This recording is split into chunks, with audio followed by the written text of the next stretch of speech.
اسلام کی بنیاد 5 چیزوں پر ہے۔ حدیث میں اللہ کے نبی نے فرمایا اسلام کی بنیاد 5 چیزوں پر ہے۔ کلمہ شہادت لا الہ الا اللہ محمد الرسول اللہ، نماز کا قائم کرنا، زکوٰۃ کا ادا کرنا، رمضان کے روزے رکھنا اور حج کرنا۔ زکوٰۃ اسلام کا ایک بنیادی رکن ہے۔ اسی وجہ سے علماء کا اس بات پر اتفاق ہے کہ جو شخص زکوٰۃ کا انکار کر دے وہ کافر ہو جاتا ہے۔ جو زکوٰۃ کا انکار کرے وہ کافر ہو جاتا ہے۔ قرآن کریم میں اللہ تبارک و تعالی نے 82 جگہ نماز کے ساتھ ساتھ زکوٰۃ کا حکم فرمایا۔ کتنی جگہ؟ 82، 82 ہے 82۔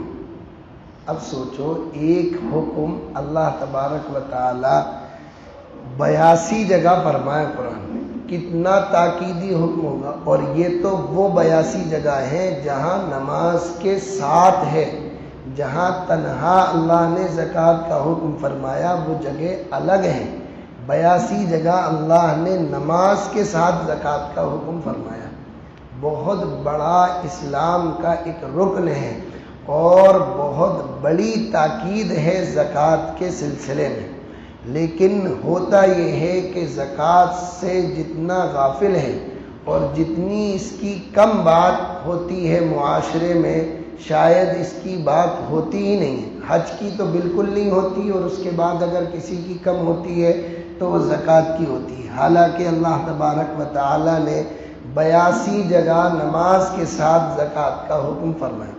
زکوٰۃ نہ دینا، زکوٰۃ ادا نہ کرنا کتنا بڑا خسارہ ہے، اور یہ مال کل قیامت کے دن کیا ہوگا، یہ اس آیت میں اللہ تبارک و تعالی نے فرمایا کہ وہ لوگ جو سونے کو گاڑ گاڑ کر رکھتے ہیں، سونے اور چاندی کو جمع کر کے رکھتے ہیں، گاڑ گاڑ کے رکھتے ہیں، والذین یکنزون الذهب والفضة ولا ينفقونها فی سبیل اللہ، اور اس کو اللہ کی راہ میں خرچ نہیں کرتے، یعنی زکوٰۃ نہیں نکالتے، فبشرہم بعذاب علیم، تو آپ ان کو فبشرہم بعذاب علیم، تو آپ ان کو ایک دردناک عذاب کی خبر سنا دیجئے۔ کیا عذاب ہے وہ؟ فرمایا یوم یحمى علیہا فی نار جہنم فتقوی بہا جباہہم وجنوبہم وظہورہم ھذا ما کنزتم لانفسکم فذوقوا ما کنتم تکنزون۔ کیا ہے وہ دردناک عذاب، کیا ہے وہ خطرناک عذاب؟ فرمایا جس مال کی زکوٰۃ ادا نہیں کی جائے گی، کل قیامت کے دن یہ مال جہنم کی آگ میں تپایا جائے گا۔ یہ مال کہاں تپایا جائے گا؟ جہنم کی آگ میں تپایا۔ جہنم کی آگ دنیا کی آگ سے 69 درجہ زائد ہے، اس کا ٹیمپریچر 69 درجہ زائد ہے۔ جہنم کی آگ کا نکالا ہوا آدمی دنیا کی آگ میں ڈال دیا جائے تو اس کو نیند آ جائے، ایسی معلوم ہوگا، ٹھنڈک معلوم ہوگی۔ جہنم کی آگ میں یہ مال تپایا جائے گا، اور پھر اس کے بعد اس کی پیشانی کو اور اس کی پہلو کو اور اس کی کروٹ کو اور اس کی پشت کو اس سے داغا جائے گا، اور کہا جائے گا ھذا ما کنزتم لانفسکم فذوقوا ما کنتم تکنزون۔ یہ وہ مال ہے تمہارا جو تم دنیا میں جمع کر کر کے رکھتے تھے، سیت کے رکھتے تھے۔ الذی جمع مالا وعددہ یحسب ان مالہ اخلدہ کلا لینبذن فی الحطمہ وما ادراک ما الحطمہ۔ یہ وہ لوگ ہیں جو مال کو گنتے ہیں، روزانہ گنتے ہیں، اور یہ گمان کرتے ہیں یحسب ان مالہ اخلدہ کہ یہ مال ہمیشہ ان کے پاس رہے گا۔ کلا، ہرگز نہیں، لینبذن فی الحطمہ، ان کو روندنے والی آگ میں ڈالا جائے گا۔ وما ادراک ما الحطمہ، اور آپ کو پتا ہے وہ کیا ہے روندنے والی؟ وما ادراک ما الحطمہ نار اللہ الموقدہ، وہ اللہ کی جلائی ہوئی آگ ہے۔ دنیا کے کسی بچے نے اس میں آگ نہیں لگائی، ماچس کی تیلی دکھائی ہو، فائر بریگیڈ آ جائے تو وہ اس کو بجھا دے، ایک بالٹی پانی ڈال دو تو بجھ جائے، ریت اوپر ڈال دو تو بجھ جائے، نہیں، نار اللہ الموقدہ، اللہ کی سلگائی ہوئی ہے۔ اللہ کی جلائی ہوئی ہے، التی تطلع علی الافئدہ، جو سیدھے دل پر اثر کرے گی۔ دنیا کی آگ دل تک نہیں پہنچتی، لیکن جہنم کی آگ کہاں پہنچے گی؟ دل پہ، ڈائریکٹ دل پہ اثر کرے۔ کیوں؟ اس لیے کہ دنیا کی آگ میں جب آدمی جلتا ہے تو دل تک اس کے اثرات پہنچنے سے پہلے مر جاتا ہے، لیکن وہاں چونکہ موت نہیں آئے گی اس لیے اس کا اثر کہاں جائے گا؟ دل تک جائے گا۔ تو یہ عذاب ہے زکوٰۃ نہ کرنے۔ پھر ایک عذاب اللہ کے نبی صلی اللہ علیہ وسلم نے حدیث میں بیان فرمایا، وہ کیا ہے؟ وہ یہ ہے کہ کل قیامت کے دن جو لوگ اپنے مال کی زکوٰۃ ادا نہیں کرتے ہیں، ایک گنجا سانپ بنایا جائے گا ان کے مال کا، اور وہ گردن میں یہاں پہ لپٹے گا، اور پھر اس کے جبڑے کو پکا کے یہاں سے چیرے گا، اور چیرنے کے بعد پھر اندر یہاں پر ڈنگ مارے گا، اور پھر کہے گا انا کنزک انا مالک، لے اپنے مال کا، اپنے خزانے کا مزہ چکھ، میں تیرا ہی مال ہوں، تیرا ہی خزانہ ہوں۔ اس لیے زکوٰۃ اسلام کا بنیادی رکن ہے۔ اسی لیے اللہ کے نبی نے فرمایا جو شخص نماز پڑھتا ہے زکوٰۃ ادا نہیں کرتا اس کی نماز بھی قبول نہیں ہوتی۔ سوال یہ پیدا ہوگا زکوٰۃ کیوں ادا کریں؟ کیا وجہ؟ اس سے کیا فائدے ہوں گے؟ کیوں ادا کری جائے زکوٰۃ؟ مال تو ہم نے کمایا ہے، ہم کیوں خرچ کریں اس مال کو؟ تو یہ سوچو یہ مال کیسے کمایا؟ اگر آپ سروس کرتے ہیں، نوکری کرتے ہیں، تجارت کرتے ہیں، زراعت کرتے ہیں، کھیتی باڑی کرتے ہیں، مزدوری کرتے ہیں، کہیں کام کاج کرتے ہیں، جن اعضاء سے کام کاج کرتے ہو، جس دماغ سے سوچ کر نوکری کرتے ہو، یہ سب کس کا عطا کیا ہوا ہے؟ اللہ کا عطا کیا۔ مال کس کا عطا کیا؟ اللہ کا۔ جان کس کی عطا کی ہوئی؟ روح کس کی عطا کی ہوئی؟ نفس کس کا عطا کیا؟ ہاتھ پیروں میں جان کس نے عطا کی؟ پھر صرف مال ہی اللہ نے عطا نہیں کیا، بلکہ اگر آپ یہ کہو کہ دکان تو ہم نے کھولی، گراہک تو ہمارے پاس آئے، مال تو ہمارا صرف ہوا، سامان تو ہمارا بکا، ہم کیوں زکوٰۃ ادا کریں؟ تو دکان ہی کھولی ہے، گراہک پکڑ کے آپ نہیں لاتے ہو، گراہک تو اللہ ہی بھیجتا ہے۔ ایک دوسرے کی دل میں اللہ ہی ڈالتا ہے کہ اس بندے کی ضرورت یہ ہے، دکان والے کے دل میں ڈالتا ہے کہ اس چیز کی ضرورت اس محلے میں زیادہ پڑنے لگی ہے، لہذا تم اس کی دکان کھولو، اللہ تمہاری دکان کو چلائے گا۔ تو گراہک بھی اللہ بھیجتا ہے، مال بھی اللہ کا دیا ہوا ہے، اپنا ذاتی نہیں ہے۔ ان اللہ اشترى من المؤمنین انفسهم واموالهم بان لهم الجنہ، اللہ نے جان اور مال دونوں جنت کے بدلے میں خرید لیا، بکے ہوئے ہیں۔ آپ یہ کہو مال تو ہم اپنے دماغ سے کماتے ہیں، تو بھائی دماغ کس نے دیا ہے؟ دماغ بھی تو اللہ ہی نے دیا۔ آپ کو صاحب ہم تو نوکری کرتے ہیں، ہمیں تو سرکار تنخواہ دیتی ہے، اس لیے ہم کیوں زکوٰۃ ادا کریں؟ تو سرکار تنخواہ اس لیے دیتی ہے کہ آپ کا دماغ ٹھیک ہے، ایک اسکرو ڈھیلا ہو جائے تو سرکار تنخواہ دینا بھی بند کر دے گی۔ وہ جو اسکرو ٹھیک چل رہا ہے یہ اسی کا معاملہ ہے کہ آپ اللہ کے دیے ہوئے مال میں سے اللہ کے حکم کو پورا کرنے کے لیے زکوٰۃ ادا کرو۔ پھر زکوٰۃ جو بندہ ادا کر دیتا ہے، اللہ کے نبی صلی اللہ علیہ وسلم نے فرمایا باقی مال اس کا پاک اور حلال اور طیب ہو جاتا ہے۔ جو لوگ مال کی زکوٰۃ ادا کرتے ہیں، ایک فرشتہ اعلان کرتا ہے، دعا کرتا ہے، اے اللہ جو بندے زکوٰۃ ادا کرتے ہیں ان کے مال میں برکت عطا فرما، اور اے اللہ جو زکوٰۃ کو روکتے ہیں ان کے مال میں ہلاکت نصیب فرما اور ہلاکت ڈال دے۔ اس لیے زکوٰۃ اللہ کا حکم ہے، فریضہ ہے، اسی لیے اللہ نے 82 جگہ نماز کے ساتھ زکوٰۃ کا حکم فرمایا۔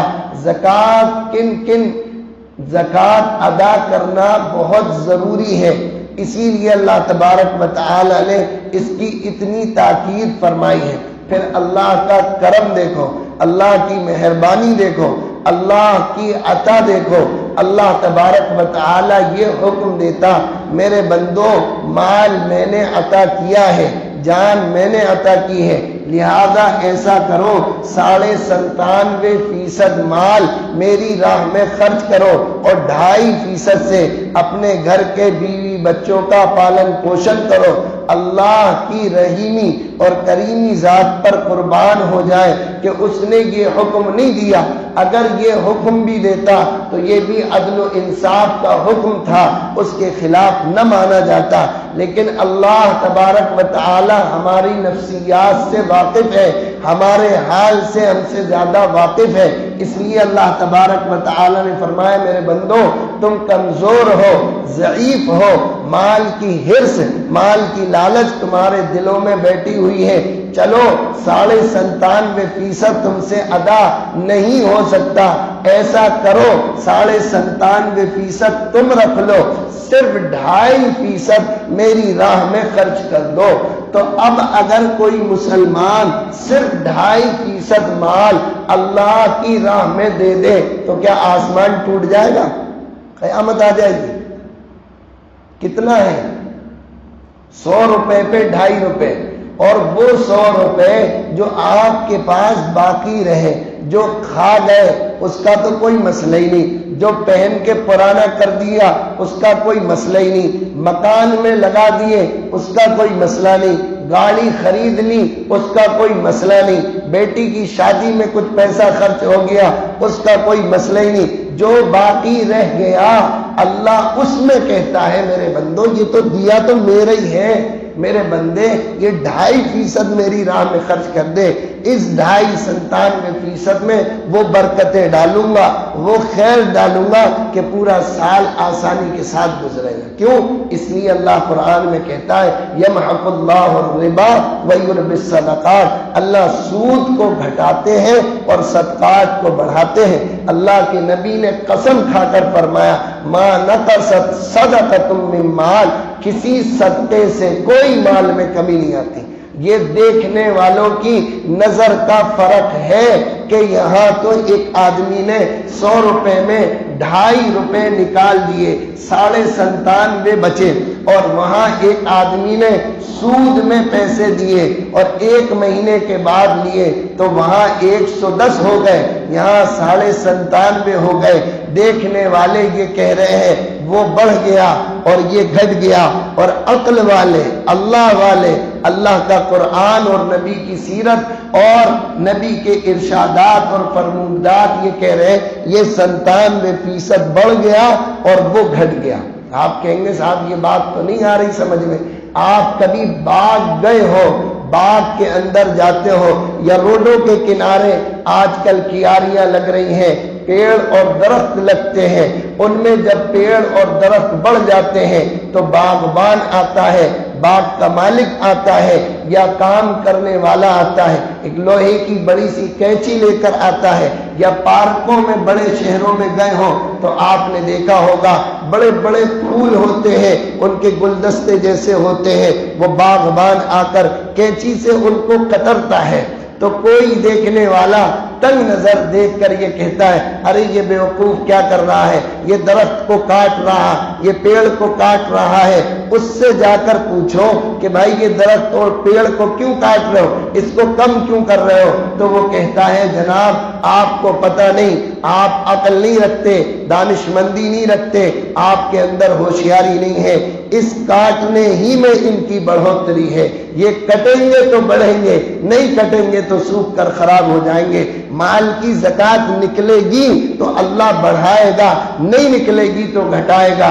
جن کنویں میں کسی زمانے میں پانی نکالے جاتے تھے اللہ تبارک و تعالی ان کنووں کو جاری رکھتا تھا، آج ان کنویں سے پانی نکلنا بند ہو گئے، اللہ نے اس کے سوتے بھی بند کر دیے۔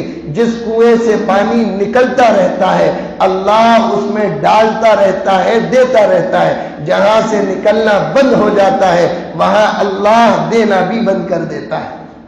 والذین یکنزون الذهب والفضة ولا ينفقونها في سبيل الله فبشرهم بعذاب أليم يوم يحمى عليها في نار جهنم فتكوى بها جباههم وجنوبهم وظهورهم ھذا ما کنزتم لانفسکم فذوقوا ما کنتم تکنزون۔ اس آیت میں ایک بات سمجھنے کی، وہ یہ کہ اللہ تبارک و تعالی نے کہا کہ ان کے مال کو جہنم کی آگ میں تپایا جائے گا، پھر اس سے ان کے ماتھے، ان کی کروٹیں اور ان کی پیٹھوں کو داغا جائے گا۔ یہاں تین چیزیں ذکر کی ہیں اللہ تبارک و تعالی، پیشانی، کروٹ اور پیٹھ۔ علماء نے لکھا ہے یا تو تین چیزیں ذکر کر کے پورا بدن مراد ہے کہ پورا بدن اس کا داغا جائے، اور یہ نہیں ہے کہ پورے مال کو تپایا جائے گا، بلکہ مال کے ایک ایک جز کو تپایا جائے گا، اور پھر اس کے جسم کو بڑا کیا جائے گا، اور پھر اس کے بعد اس کے جسم کو داغا جائے گا۔ ایک ایک روپے تپا جائے گا، یہ نہیں کہ پورے 10 لاکھ تھے 10 لاکھ کو تپا کے داغ دیا جائے، نہیں، ایک ایک روپے کو تپایا جائے گا، اور پھر اس کے جسم کو بڑا کیا جائے گا، حتیٰ کہ روایت میں آتا ہے اس کان سے لے کر اس کاندھے تک کی مسافت 7 سال کی ہوگی۔ کتنی؟ آدمی کی جہنم میں جو بیٹھک ہوگی وہ اتنی بڑی ہوگی جتنا مکہ سے مدینہ کے درمیان فاصلہ ہے، اتنی بڑی اس کی بیٹھک ہوگی۔